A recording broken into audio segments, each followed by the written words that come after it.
Okay, this video was requested by Uniceface, and it's on bow grip.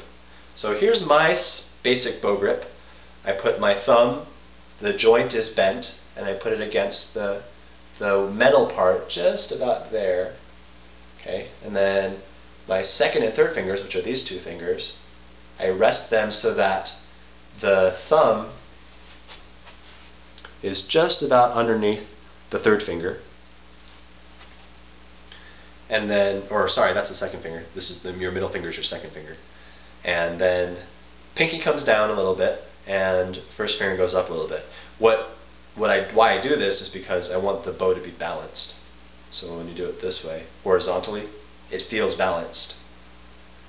Now, I don't advocate any particular type of bow grip or anything. In fact, when I'm playing, usually what I focus more on is this arm weight and elbow section of my body, not this little mini muscle part. But it is good to have a bow grip so that your bow feels comfortable in your hand.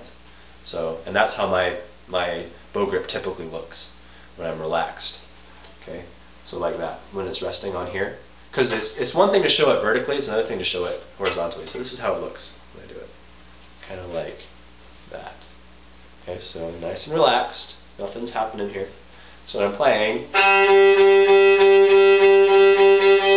it's just the bow. Basically, my hand is just sitting there, just resting on the bow.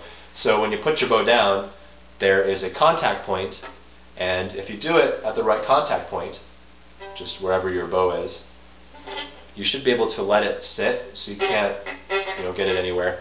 And then my pinky sometimes kind of comes off just because it's so relaxed. I mean, my fingers can just do this. So, but typically, because there is a good reason for having a good bow grip, and that is to make sure that your hand is comfortable, that's typically how my bow grip looks. So, now, sometimes with techniques, you need a different, or at least I use a different bow grip. I don't know if you need it, but I use a different bow grip. So if I'm doing up bow staccato, for instance, where I have my first finger contacting the bow, I move it up to the second joint. Why do I do that? Because then, when I get, there is a certain amount of extra weight that I can establish. Now, it's just a momentary technique that I usually switch back to right after the up bow staccato. But doing this, putting my finger over to the second joint, gives me more of an ability to tense up my forearm so that I can get a very solid and clean, without having to keep pressing down with my first finger. I suppose that works too, but I like to do it here, where all I have to do is just think of it as kind of one series of motions.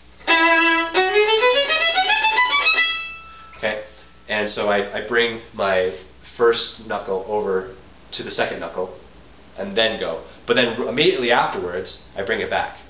So that's just, I don't really know if there's really any logic to it. That's just what I've developed over the years of playing, where I've decided, you know what, I think that up bow staccato is easier when I bring my knuckle over. And then when I bring it back, then I can do all the rest of the techniques. So one of my main suggestions to you would be to ask your teacher what is best, because your teacher will know and be able to demonstrate to you, and also be able to work with you with your own hand, because none of us have the same hand frame, have the same size or shape of hand, and so your teacher is going to need to work with you on what fits your hand, because some people have really long fingers, some people have really short fingers, fat hands, skinny hands, whatever. And so I kind of feel like I have a good hand for the bow because I have skinny fingers but they're long, and so they're able to just kind of go like this. So work with your teacher on that, but that's kind of how I do my bow grip.